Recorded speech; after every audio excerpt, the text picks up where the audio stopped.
Hello everyone, Daphne here with another video for you. This one is titled Room 216, A Living Hell. But before we get into that aspect of my story, I want to give you some background information. My dearly beloved parents met on a ship going from San Francisco to Shanghai, where my father had already set up a medical practice there. They fell in love on that ship, and later that year they were married and settled in Shanghai. Their life there was absolutely charming. After all, in those days, Shanghai was known as the Paris of the East, and it was a glamorous life in every sense of the word. My father's medical practice, which was on the Bund, the main thoroughfare in Shanghai, was thriving. He treated the likes of Chiang Kai-shek and other Chinese government notables, as well as many in the international community. Lots of people from all over the world flocked to Shanghai in those days because it was such a special place. In the bottom left of this photograph here is my father's car and his chauffeur, which would take him to his office every day. And after his office hours were over, he would make house calls. Every single day he would make house calls. And his patients absolutely loved him.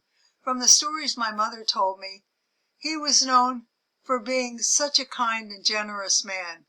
And his gentle bedside manner made him absolutely loved by all his patients. On the right top is a picture of the house my parents designed and built. My mother loved everything that had to do with art and design, and she was a glamour girl in every sense of the word. She beautifully decorated that house, and she was fortunate we had many servants that took care of us, from cooks to gardeners, etc. And what a great time they had in that house that they created. My mother, as I said, was a glamour girl. She loved going to the Cathay Pacific Hotel on the Bund, where there was a designer named Eleanor Garnett, and she and Eleanor would spend endless afternoons designing outfits for my mother, for black tie dinners, for events at the racetrack, or events at the Shanghai Columbia Country Club, where she and my father belonged. She also enjoyed plays. Here's a picture of her, all dressed up in costume, ready to speak her lines. Don't ask me what the name of the play was, because I don't know. And here on the right top is little Daphne, who came along many years later. Okay, so back to the story of Room 216. This absolutely amazing, wonderful, charmed life that my parents lived came to an abrupt end after the bombing of Pearl Harbor. The Japanese, months later, came and took my father away to a concentration camp on Haiphong Road. There he was thrown in with many other prisoners from the international community, and many were sick and many were dying from the brutalized treatment by the Japanese. They were beaten to a pulp. My father pleaded with the Japanese for medicine to help these fellow prisoners survive. They refused. I believe that was more torture for my father than the physical beatings he received. The other part that was so hard on him was the fact that he had no idea the fate of my mother, whether she had been hauled off to concentration camp. He worried about his two little twin babies, and he had no idea and was unable to find out any information about us.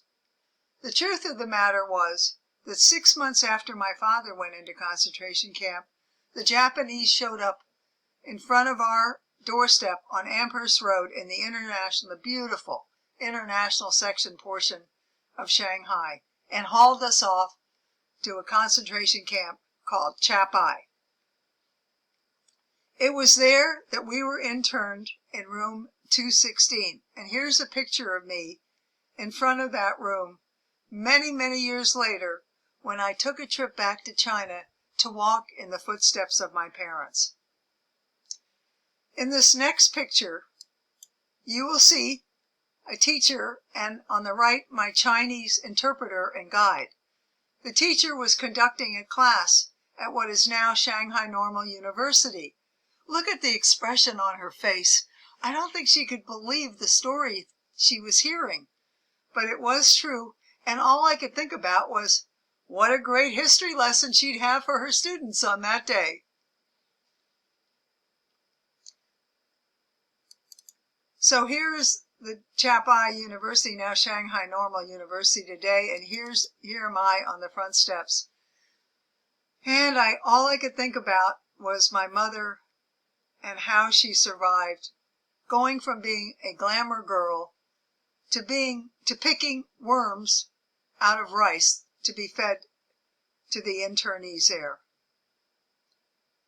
Her glamorous life was gone, and yet, surprisingly, she was a real stalwart in concentration camp. She kept a stiff upper lip. She'd do laundry herself. She would scrub floors. She took care of her family in the best possible manner. She was absolutely amazing. She disliked the Japanese guards. I can tell you that is an understatement. She was known for mischief. She liked to misbehave when the guards were around.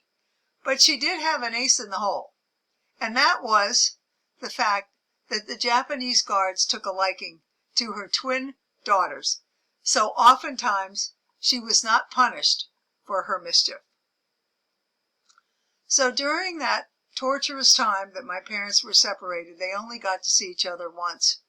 I cannot imagine what it would be like not to know what the future holds. How long would you be in concentration camp? How long could you survive the torturous treatment that you were receiving? How could you possibly survive being away from your husband or your wife and not knowing whether you'd ever see them again, dead or alive? So 1 year after my father was interned, the American government hired the Swedish mail ship, the Gripsholm, to transfer American prisoners held by the Japanese in Shanghai for an exchange of Japanese prisoners held in America. So my mother, on the day that she was told that she would be leaving Chapei concentration camp, she did it with a heavy heart, because she had no idea whether or not she would ever see my father again. But off she went, for the sake of her family and her two little twin daughters. She boarded the Gripsholm and got us all settled. The Tea Maria was the Japanese ship that we initially boarded in Shanghai. We later transferred in Goa to the Gripsholm. So anyway, after settling in for a minute, there he was, my father. She could not believe her eyes. Can you imagine the joy that my dear mother felt after seeing her beloved husband after a year's time? Well, actually 6 months, but it probably felt to the two of them like an eternity. So finally they were reunited and happy together once again. So off we went, and as I said, we transferred to the Gripsholm in Goa, India. We traveled through the Straits of Java, which was heavily mined by the Japanese. My mother took my twin sister to the front of the ship, and me to the back, to the rear, starboard and aft. And this was how they decided they would want our family to be safe, because if the ship blew up, at least part of our family would survive. So the next stop was Rio de Janeiro, and here's a picture captured by a local photographer of my mother and my twin sister and me on our stopover in Rio. And here is a luggage tag from the good ship MS Gripsome, and what a wonderful ship that was. When I think about the Gripsome bringing my parents home, my heart is just filled with happiness that they were spared, because many of the people that were in those concentration camps were there till the end of the war. So we got to New York, and I remember my mother telling me the first thing she did was bend down and kiss American soil. She was so happy that her family had been allowed to return to America completely intact and ready to start life all over again. Starting life all over again was in California, my father's beloved home state, and they had a wonderful life there. My father set up another medical practice. He was a specialist in tuberculosis, and they were happy as two people could ever be. And so that's the end of my story about room 216. The absolute hell on earth had come to an end, and our family was happily enjoying freedom once again in the beautiful state of California in the United States of America. At last!